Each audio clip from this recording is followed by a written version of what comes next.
Muy buenas tardes. Bienvenidos a mi presentación de examen de titulación. Permítame un segundo, voy a compartir pantalla.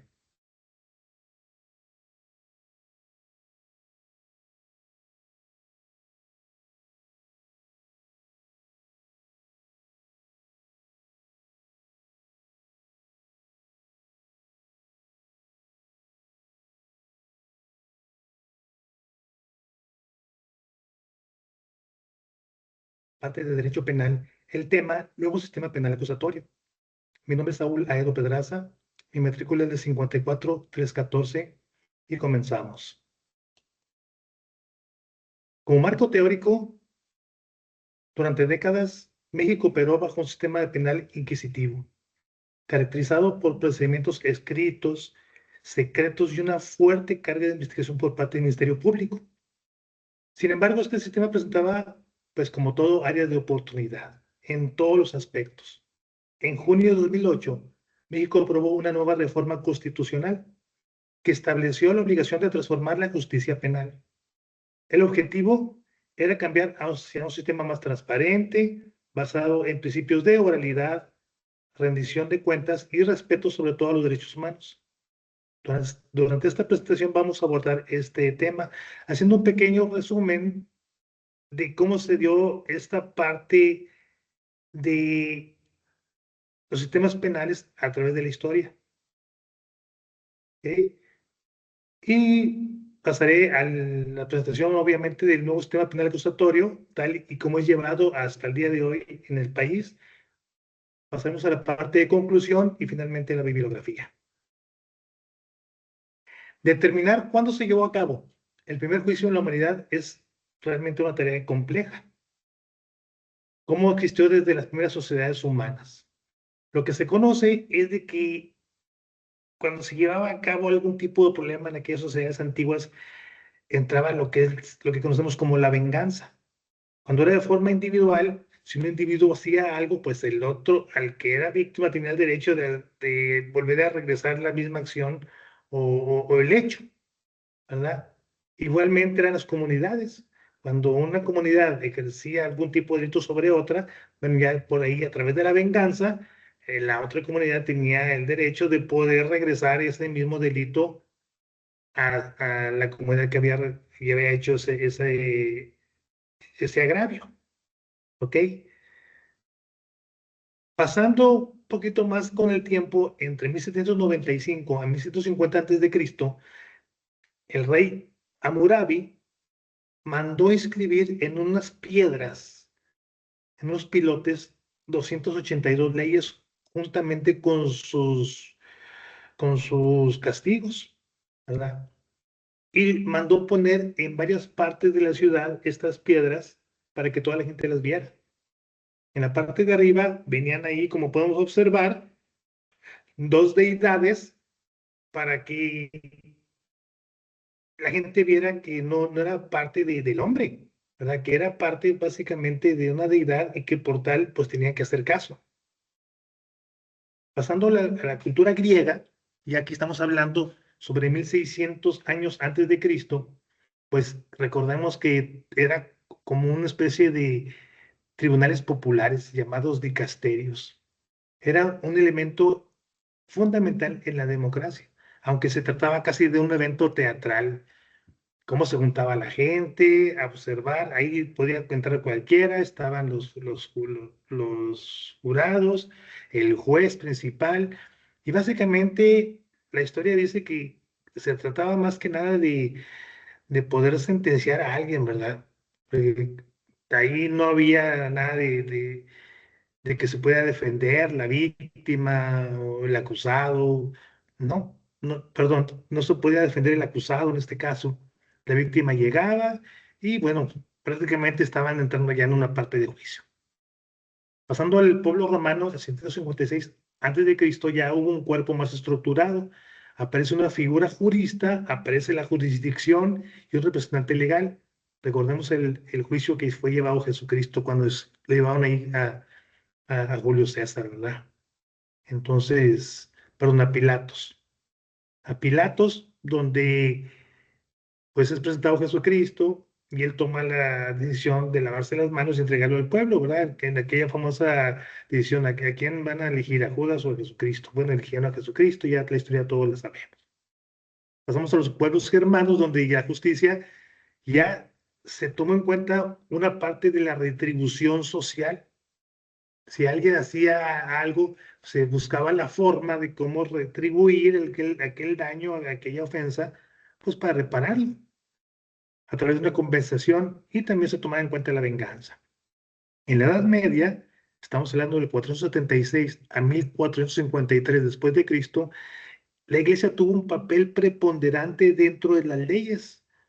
¿Por qué? Porque en aquel tiempo había las tarifas procesales, los tribunales eclesiásticos, la Santa Inquisición, y vaya, ¿se acuerdan que cuando se pagaban las personas que tenían dinero pagaban porque iban a realizar un determinado delito, un determinado homicidio? Famosas indulgencias. Pagaban por tal pecado, por tal delito, lo hacían y como si nada hubiera sucedido. ¿Mm? Pasamos a la Edad Moderna, donde ya estamos hablando del año 1492 después de Cristo, ya hubo una división procesal en la parte civil y penal.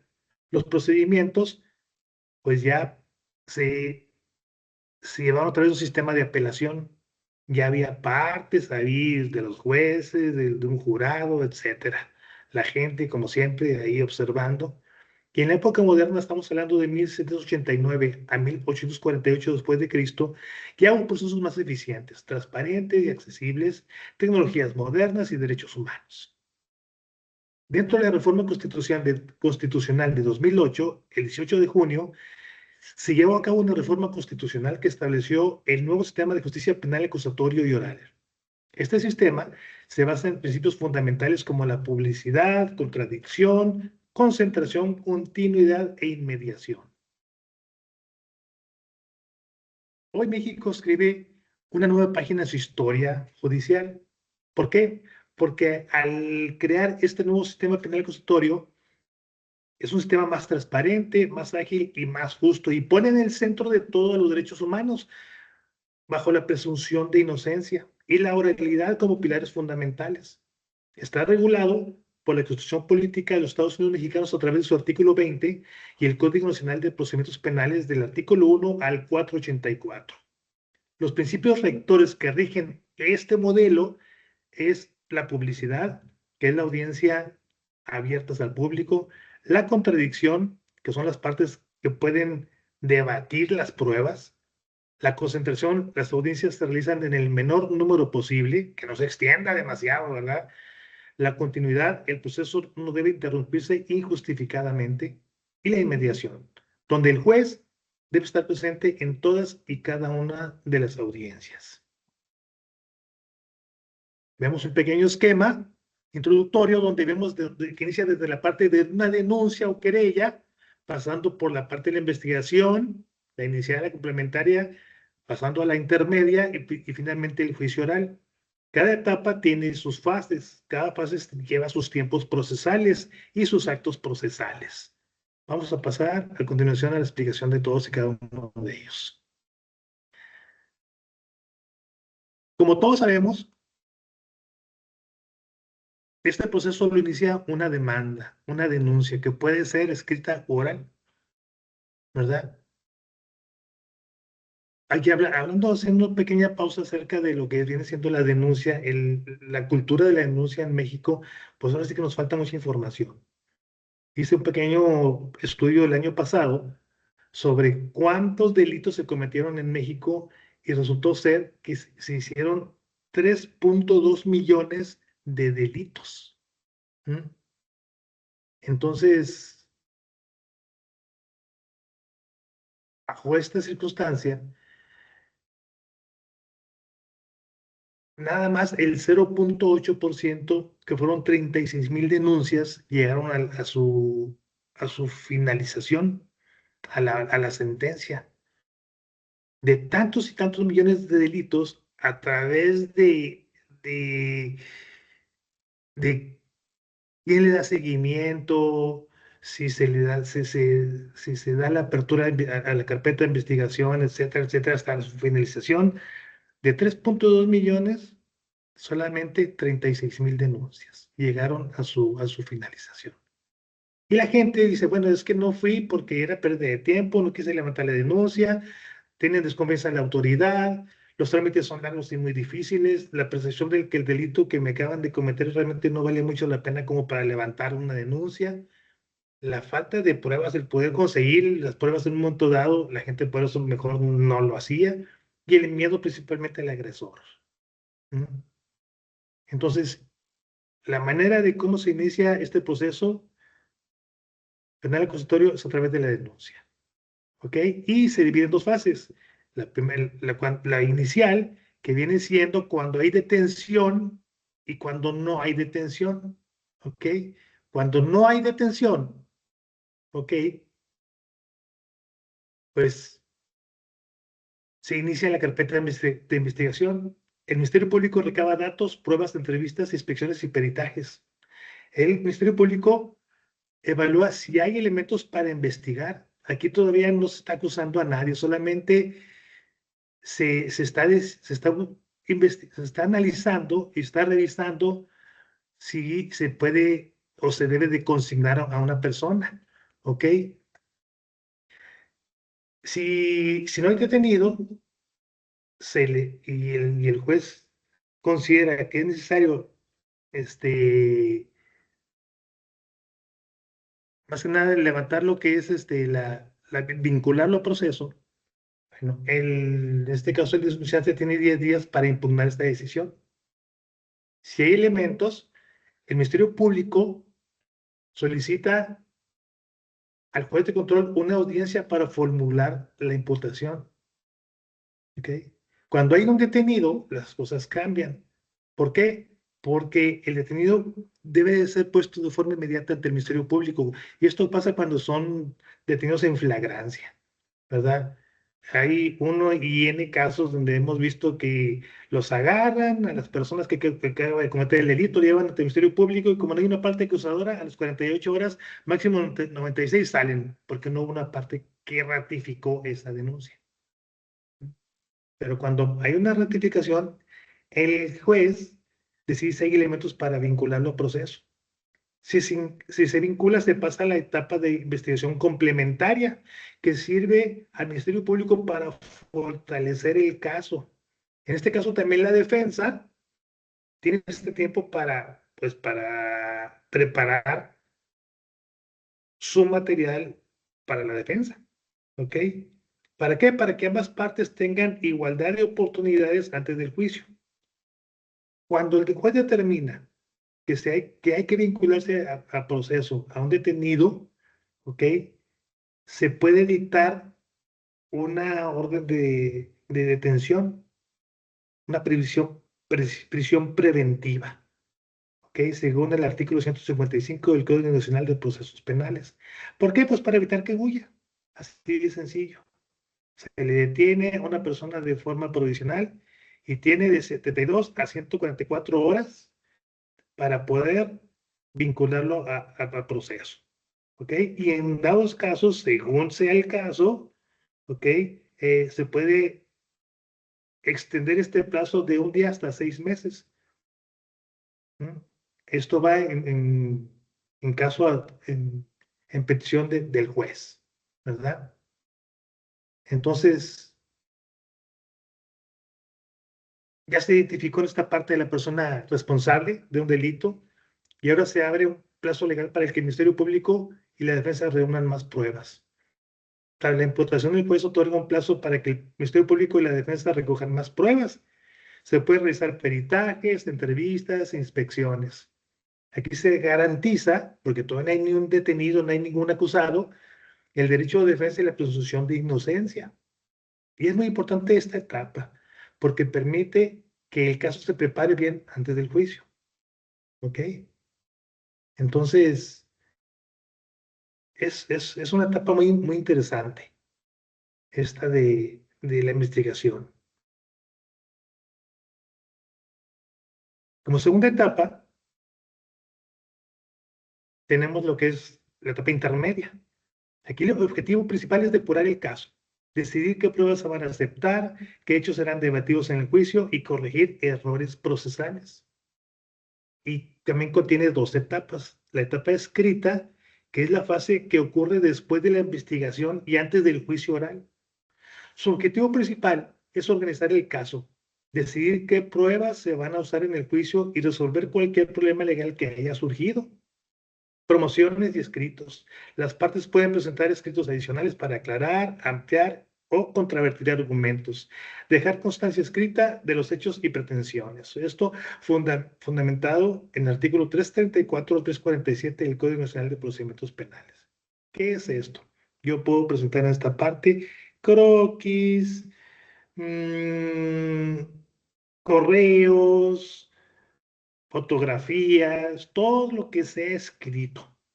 Cualquier prueba que yo tenga, la voy a meter como parte, si soy agente de Ministerio Público, para poder fortalecer mi demanda, y la parte de la defensa, pues también tiene que usar esos mismos escritos para buscar errores procesales, errores que se hayan cometido durante la detención. ¿Para qué? Para poder defender a su acusado. Y por la parte oral, la etapa oral, se realiza una audiencia ante el juez de control, porque todo se vuelve más rápido. Aquí, fíjense, cada parte va a presentar las pruebas. El Ministerio Público por una parte y la defensa por otra parte. Cada prueba se va a analizar por parte del juez. Empieza el Ministerio Público, se presentan y se valoran las pruebas, testimonios, peritajes e interrogatorios. Aquí cada prueba que va sacando el Ministerio Público o cada prueba que va sacando la defensa se va analizando, y empiezan los alegatos iniciales, donde empiezan a decir, no, es que la persona realmente no estuvo en ese accidente a esa hora que usted está diciendo, porque él estaba en otra parte por acá. ¿Ok? Y el Ministerio Público, sí, sí estaba ahí, porque están estas fotografías donde demuestran aquí yo estoy presentando. Entonces el juez va revisando solamente las pruebas. Aquí todavía tampoco no hay culpable, ¿verdad? Simplemente se están analizando las pruebas que van a ser tomadas en el juicio final, en el juicio oral, ¿ok? Se llevan alegatos iniciales, alegatos finales, se ve qué pruebas se aceptan, qué pruebas se excluyen, ¿ok? Y se revisan qué hechos van a ser debatidos en el juicio. ¿Para qué? Para que ya en el juicio oral no se tomen en cuenta las pruebas que se fueron desechadas en esta parte intermedia. Entonces, puede ser tan corto o tan largo como el cúmulo de pruebas que se tengan. Si hay acuerdos probatorios, cosas que ya no se discutirán porque ambas partes las aceptaron. ¿Saben qué? Esto ya no tiene por qué tomarse en cuenta en la parte oral, porque ya nos pusimos de acuerdo aquí, tanto el Ministerio Público como la defensa, el juez autoriza y adelante. Como lo repito, aquí todavía no se decide si el acusado es culpable, solo se prepara el juicio. Y se da paso a la autoapertura del juicio oral, según el artículo 211 al 247 del Código Nacional de Procesos Penales. Fíjense, dentro de lo que se conoce dentro de los procesos penales, de procedimientos penales, esta parte intermedia, se ha sabido de casos que llevan años y años y años, porque de repente las pruebas que se están ahí investigando, pues no terminan de solucionarse o de ser aceptadas o eliminadas. Entonces, pues es una parte fundamental, porque pasado a esto, ya nos vamos a lo que es el juicio oral. Y en el juicio oral, pues ahora sí que ya se van a tomar en cuenta las pruebas testimoniales, peritajes, etcétera, de lo que se tomó en cuenta aquí en esta etapa. Y precisamente pasando a lo que es el juicio oral, es el desarrollo de la audiencia del juicio de 20 a 60 días, según el artículo 391, y la preparación con el tiempo pues que sea necesario. Primeramente es la apertura del juicio oral, y los pasos son instalación del tribunal. ¿Quién interviene? Ministerio Público, bueno, primeramente el juez, el agente del Ministerio Público, el turno de extensión jurídico de la víctima si participa, y la defensa. ¿Ok? La identificación de las partes, se le da lectura a a la acusación y por lo tanto ya también está lo que es la parte acusadora y la parte acusada. ¿Ok? La persona o sujeto o sociedad o gentes que fueron vinculados al proceso. Ahí está toda la gente, todo el grupo listo. Y empieza el Ministerio Público con la lectura de la acusación, dando a conocer a todos y cada uno de los presentes el por qué están ahí en este momento. Estamos aquí porque esta persona llevó a cabo un robo este día, tenemos estas pruebas que fueron aceptadas dentro de la etapa intermedia y por tal motivo se está pidiendo tantos años de cárcel. Se le da paso a la respuesta a la defensa. Bueno, conforme lo establecido, cabe leer aquí el Ministerio Público, yo voy a darles a conocer pues la respuesta de cuáles son los motivos por los cuales la defensa argumenta que esta persona no debe ser acusada, no debe ser vinculada a ningún proceso y no debe ser sentenciada sobre todo. Con esto se da paso a los alegatos de apertura y empieza el turno del Ministerio Público, ¿ok? Donde a través de un lenguaje claro y directo, pues empiezan ahora sí que a recordar las pruebas que se tomaron en cuenta finalmente en la etapa intermedia, pero que ya están todos los testigos presentes. Ahí está la parte que está acusando, la parte que está siendo acusada, y todos están escuchando y se vuelven las pocas o muchas pruebas que hayan quedado, una por una se van a ir revisando y se van a ir analizando. ¿Mm? Entonces aquí ya entra el interrogatorio directo y el contrainterrogatorio, donde ya podemos hablar a nuestros testigos, ¿verdad? Uno por uno y en base a las pruebas, empezar por parte del Ministerio Público, a decir, a ver, aquí yo tengo este testigo que vio cómo esa persona sustrajo esta bolsa y por lo tanto cometió un robo. El juez en este caso pasa al testigo, el Ministerio Público lo puede interrogar, finalizando, como todos sabemos, entra la parte de la defensa y lo vuelve a interrogar. Cada prueba, con cada testigo, con cada documento, se va a ir analizando, una o hasta N, ¿ok?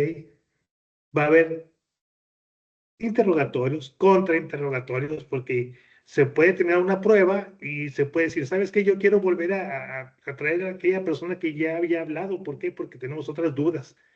Dice el Ministerio Público y lo vuelven a volver a traer, ¿verdad? Y lo vuelve a actuar sobre ese testigo y al final se le da otra vez la oportunidad a la defensa. Entonces ya es un contrainterrogatorio. Según la ley se puede hacer esto hasta tres veces por ocasión. En cada parte entra la cuestión de las objeciones. Las objeciones son elementos que tienen ambas partes para poder decir cuando no se está de acuerdo con alguna determinada afirmación o pregunta o caso que esté presentando por ahí tanto el agente del Ministerio Público como la defensa. Y que el juez debe de decidir si entra la objeción o no, porque cada prueba ya va a ser tomada en cuenta. ¿Para qué? Para poder deliberar y sentenciar al acusado. ¿Ok? Entonces, ya finalizando, ¿ok? Los alegatos de clausura es el momento que el Ministerio Público tiene un tiempo para poder sustentar, para poder apoyar, para poder cimentar por última vez el por qué esa persona debe de ser sentenciada, culpable y cuánto tiempo le van a dar, ¿verdad? Esas famosas escenas que vemos donde se levanta el Ministerio Público y frente al tribunal y ante el juez empieza a decir el por qué esa persona debe ser castigada.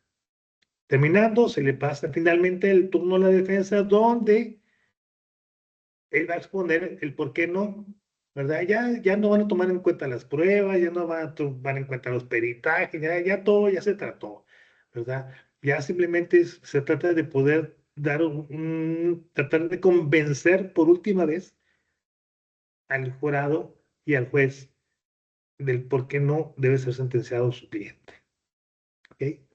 Terminando, se cierra el debate, el juez da por terminado ahí el caso y se pasa a lo que es la deliberación y sentencia. Y la sentencia y ejecución. ¿No? Para el fallo son de 3 a 5 días y la condena el tiempo que sea necesario. Si se absuelve, se da una sentencia absolutoria o condenatoria según el artículo 405 y 406 del Código Nacional de Procedimientos Penales. ¿Ok? Y mucha gente piensa que aquí termina ya todo. Ya se sentenció, ya es culpable y hasta aquí quedó. No, todavía falta la parte de la sentencia y la ejecución. ¿Cómo se desarrolla esta etapa? Bueno, dentro de la sentencia, si el juicio duró menos de 3 días, tiene 24 horas si el juicio duró menos de 3 días y 5 días si duró más de 3 días. Es una deliberación del tribunal, valoración de las pruebas, redacción de la sentencia y lectura y notificación de la sentencia. Pero esto ya lo hacen aparte. Ya no hay nadie del Ministerio Público, de la defensa, de los testigos, nadie. Se separa el tribunal juntamente con el juez, ¿verdad? El tribunal para decidir sobre qué decisión van a tomar con referencia a la acusación, ¿verdad? Regresan ante el juez y dan su veredicto, dan su dictamen. Y si es culpable, bueno, se le da la sentencia y posteriormente la ejecución. La ejecución es llevada a través del Código Nacional de Procedimientos Penales y la Ley Nacional de Ejecución Penal. Aquí se presenta la remisión de la sentencia al juez de la ejecución, la erradicación y audiencia de ejecución, la supervisión de cumplimiento, los beneficios y salidas anticipadas. Estos beneficios se otorgan conforme a la Ley Nacional de Ejecución Penal.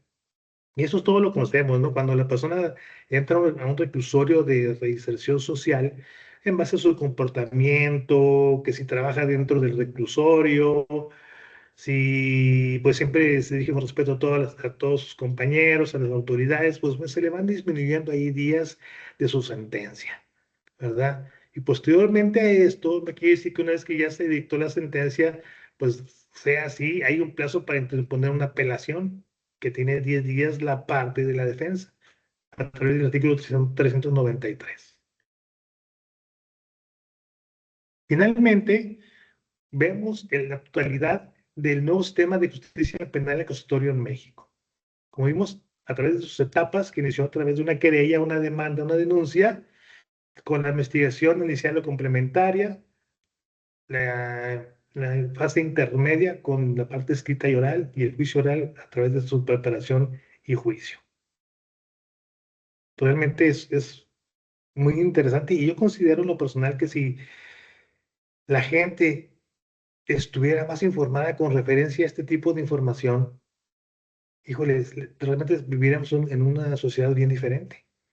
¿Por qué? Porque ya todos sabríamos al menos nuestros derechos y a lo que nos podemos atender en un momento dado ante una acusación o ante una demanda. ¿Cómo poder actuar? Como parte de la conclusión, ¿por qué era importante poder crear este nuevo sistema penal acusatorio? Porque era indispensable dignificar la justicia en México. Porque no se trataba simplemente de modificar leyes, sino de transformar una justicia, una cultura jurídica, ya que no correspondía a las exigencias democráticas de un siglo XXI. Este sistema representa la posibilidad real de constituir procesos penales más humanos, más justos y confiables. Permitir que la justicia se desarrolle a la vista de todos y no en oscurito, ¿verdad? Últimamente se han visto muchos casos donde los domingos en la noche se levantan por ahí las sesiones para iniciar un proceso totalmente ilegal. Que cada parte sea escuchada y que los principios constitucionales se respeten plenamente. No solo se fortalece el Estado de Derechos, es una deuda saldada con la sociedad mexicana. ¿Por qué? Porque durante muchos años, pues las gentes eran acusadas injustamente, que eran determinadas y sentenciadas injustamente. Ahora no. Ahora se tiene que ver transparencia en el proceso. Se tienen que respetar los derechos humanos. Tiene que haber una participación activa de los jueces, fiscales, defensores y víctimas.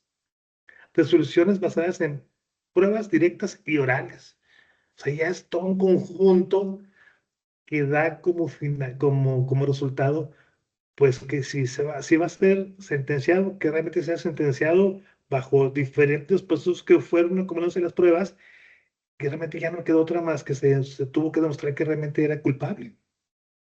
Y en dado caso contrario, pues si era inocente, pues se absuelve.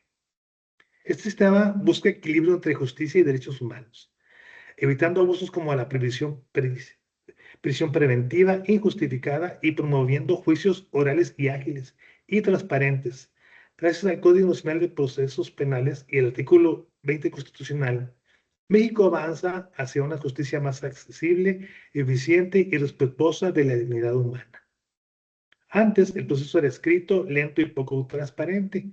Ahora es oral, público y más ágil, con reglas claras que protegen los derechos de todos los involucrados. Finalmente les presento mi bibliografía, donde fueron tomados todos y cada uno de estos temas para, para que ustedes lo puedan analizar en un momento dado. Y quiero finalizar agradeciendo a todos y cada uno de ustedes su atención, esperando, estimados seminarios, que mi presentación sea de su agrado y sobre todo de su entendimiento, ya que todos sabemos que lo que hace al maestro es la práctica. Y eso esperamos que a mis 63 años, después de un sueño cumplido, el lograr ser abogado, pues nunca es tarde para empezar. Y a través de la práctica, yo siento que voy a ir agarrando más experiencia y en base a las leyes y al estudio de las mismas, pues vamos a poder salir adelante. Muchas gracias.